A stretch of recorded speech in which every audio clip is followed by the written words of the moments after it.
สวัสดีครับเจฟซาเตอร์ครับผมแล้วก็นี่คือ5เพลงที่บ่งบอกความเป็นตัวเจฟซาเตอร์ครับ Come a little closer, baby. It's over only you and me.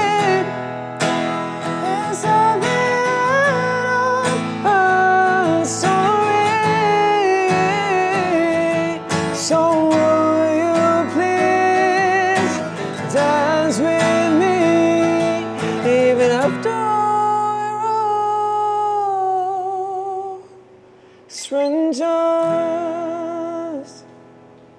ครับผมเพลงนี้ชื่อ Stranger ครับเป็นเพลงที่เขียนแบบเร็วมากๆถ้ามีอัลบั้มก็คือน่าจะเป็นเพลงที่เขียนเร็วที่สุดในอัลบั้มเพราะว่าเป็นเพลงที่แบบเขียน1 ชั่วโมงก่อนหน้าที่จะเข้าไปเล่น play through รอบแรกที่ไปเล่นละครเวทีชื่อเรื่องCloser ครับผมซึ่งตอนนั้นเนี่ยคือผมรู้สึกว่าอินกับตัวละครเพราะอยู่กับมันมา6 เดือนอะรู้สึกว่าอยากเขียนเพลงให้กับเรื่องนี้ที่มันแบบบ่งบอกความรู้สึกที่สุดท้ายต่อให้คนแบบมาเจอกันมากแค่ไหนอะไรเงี้ยสุดท้ายแล้วก็อาจจะเป็นแค่คนแปลกหน้ากันที่เข้ามาเจอกันแค่ช่วงเวลาหนึ่งแล้วก็จากกันไปอะไรเงี้ยแต่ว่าแม้ว่าเราจะเป็นคนแปลกหน้ากันมันก็ไม่ได้หมายความว่าเราจะไม่ได้มีความรู้สึกต่อกันไม่ได้อะไรเงี้ยครับผมมันเป็นเพลงที่พูดแทนความรู้สึกของผมในพาร์ทของที่แบบเราชอบตั้งคำถามกับอะไรเงี้ยตั้งคำถามการที่แบบความสัมพันธ์ต่างๆอะไรเงี้ยที่เกิดมามัน represent ในพาร์ทนั้นของแจ๊คครับอยากบอกว่ารักให้เธอได้รู้ว่าก่อนจะนอนก็คิดถึงอยู่ว่าทุกวันก็ think about you แต่ถ้าวันนี้ไม่ได้พูดทุกอย่างไปแล้วเมื่อไรเธอจะได้รู้ความจริงในใจที่ยังซ่อนอยู่และฉันต้องรออีกกี่พรุ่งนี้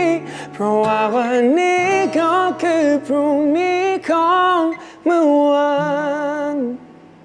เพลงนี้ชื่อเพลงวันนี้คือพรุ่งนี้ของเมื่อวานครับผมเป็นเพลงที่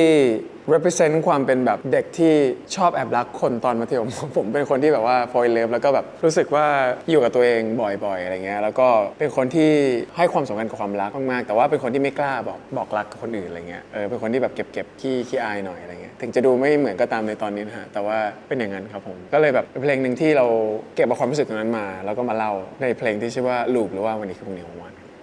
แล้วตอนนี้กล้าบอกกับตัวเอง ตอนนี้เหรอครับตอนนี้รู้สึกว่าเวลาเหลือน้อยแล้วฮะเพราะว่าแก่แล้ว ก็เลยว่าบอกดีกว่าเพราะว่ารู้สึกว่าเสียเวลาเยอะไม่ได้ครับเพลงต่อไปครับผมเคยทรมานแต่ฉันเริ่มเดินช้าเคยภาวนาแต่ฉันเริ่มรักยิ่งเธอทำไรยิ่งดูน่าเวทนาช่วยทำให้เจ็บกว่านี้เพราะฉันยังมีเวลาทำตาทำทำทำทำ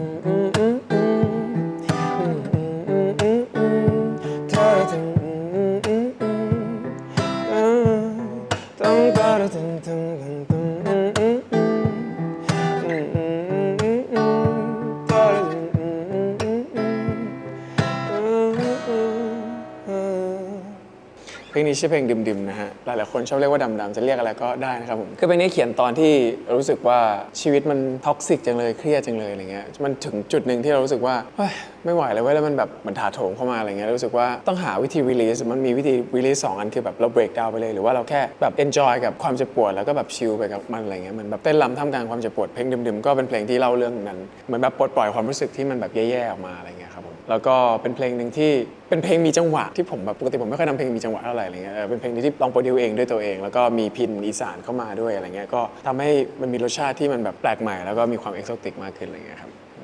แปลว่าเวลาเจฟมีความเครียดหรือว่าอะไรครับผมก็คือแสดงออกผ่านทางดนตรีหรือการเขียนเพลงใช่ไหมครับมันไม่ใช่แค่เรื่องความเครียดมันแบบว่าทุกๆอย่างเลยที่แบบทุกอารมณ์อะเศร้าก็เขียนผ่านเพลงมีความสุขก็เขียนผ่านเพลงโกรธก็เขียนผ่านเพลงมันเหมือนเป็นที่ระบายฉันขอลบเธอคงจะง่ายกว่าบางเรื่องทิ้งทุกสิ่งทุกอย่างไม่ขอทำให้มันเสียเวลาฉันเธอและก็เรื่องวันๆสิมันคงจะ better ถ้าฉันจะ remove เธอมันคงจะ better ถ้าฉันจะ remove เธอถ้าไม่ move เธอก็ไม่ move on เป็นเพลง Highway นะครับเป็นเพลงแรกสุดที่เป็นชัปเตอร์ใหม่ของชีวิตที่เราอยากจะแบบใช้นามสกุลของตัวเองในการทำเพลงสักทีอะไรเงี้ยหลังจากที่แบบมีหลายนามสกุลมากในชีวิตอะไรเงี้ยได้แบบใช้ชื่อตัวเองสักทีแล้วก็รู้สึกว่าแบบให้ลืมเรื่องที่แบบเคยทำมาเหมือนแบบเปลี่ยนแปลงตัวเองใหม่อะไรเงี้ยถ้าตัดไม่ move สิ่งนี้ออกไปจากชีวิตมันก็ไม่สามารถ move on ไปข้างหน้าได้สักทีอะไรเงี้ยก็เป็นเพลงที่เหมือน refresh ตัวเจฟซาเตอร์ขึ้นมาเป็นคนที่แบบอีกคนหนึ่งเลยอะไรเงี้ยเป็นชัปเตอร์ใหม่ของชีวิตครับโอเคเพลงต่อไปพอใจให้เจ้าจนไม่ลืมใครคนหนึ่งในใจสักทีก็ลืมไปว่าลืมยังไงยังคงคิดถึงเธออยู่อย่างนี้พอใจให้เจ้าจนไม่ลืมใครคนหนึ่งในใจสักที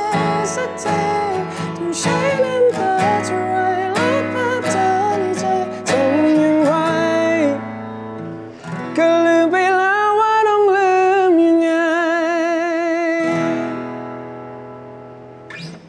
ลืมไปแล้วว่าลืมยังไงครับผมตอนนั้นจำได้ว่ากลับมาจากงานศพเพื่อน แล้วก็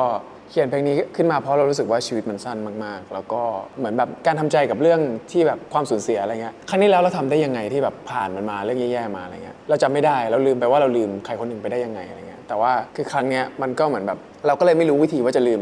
สิ่งที่แย่ๆในปัจจุบันได้ยังไงอะไรเงี้ยผมก็รู้สึกว่ามันเป็นความย้อนแย้งที่มันเกิดขึ้นในชีวิตปกติแต่มันก็เลยรู้สึกว่าเป็นปรัชญาหนึ่งที่เรารู้สึกชอบมากๆครับผมครับ แปลว่าแต่ละเพลงของเจฟเปรียบเสมือนไดอารี่เล่าเรื่องราวของตัวเองครับ ใช่ครับคือผมเชื่อว่าศิลปินทุกคนก็น่าจะคล้ายๆกันคือแบบบันทึกมันลงผ่านเพลงความรู้สึกในช่วงเวลานั้นอะไรเงี้ยแล้วทุกๆครั้งที่ร้องมันก็จะเป็นความรู้สึกเดิม แต่มันก็จะไม่เหมือนเดิมในทุกๆครั้งอะไรเงี้ยก็เพลงที่6นะพอดีเล่นเกินมาเพลงหนึ่ง น่าแถมให้เพลงนี้ ก่อนที่เธอจะลืมฝันในคืนนี้ก่อนที่เธอจะลืมฉันในยามราตรีก่อนที่เธอจะลืมทุกคืนทุกวันที่ผ่านมามันแค่อยากให้ทบทวนอีกทีก่อนที่เธอจะก่อนที่เธอจะลืมฝันในคืนนี้ก่อนที่เธอจะลืมฉันในยามราตรีอยากให้เธอเก็บคืนที่เรามีกันทุกความฝันแม้ไม่มีฉันที่ตรงนี้ก่อนที่เธอจะลืมฉันไปครับผมก็เพลงใหม่นะครับผมเพลงซิงเกิลที่ 7 แล้วนะครับผมเพลงนี้ชื่อว่าก่อนเธอจะลืมฝันครับเป็นเพลงที่เปรียบเปยคนที่แต่งก็คือตัวผมเองเป็นความฝันที่แบบมันผ่านมาเหมือนแบบเป็นคืนหนึ่งที่เรามีความทรงจำที่ดีมากๆด้วยกันอะไรเงี้ยเนื้อเพลงก็จะพูดถึงความที่มันแบบเราไม่จำเป็นต้องมีภาระอะไรในชีวิตไม่มีแบบคิดมากเพราะมันเป็นแค่ความฝันที่เกิดขึ้นอะไรเงี้ยรู้ว่าตอนเช้าทุกๆคนจะลืมความฝันช่วงบ่ายๆอะไรเงี้ยตอนเช้าอาจจะแบบจำได้ชัดมากแต่สักพักมันจะลืมไปว่ามันไม่จำเป็นต่อสมองเพราะฉะนั้นผมรู้สึกว่าทุกคนลืมฝันแต่บางครั้งเราก็อาจจะอยากจดจำมันไว้เพราะมันเป็นช่วงเวลาที่เราสามารถเป็นใครก็ได้แล้วเราก็คือตัวแทนของความฝันที่ทำให้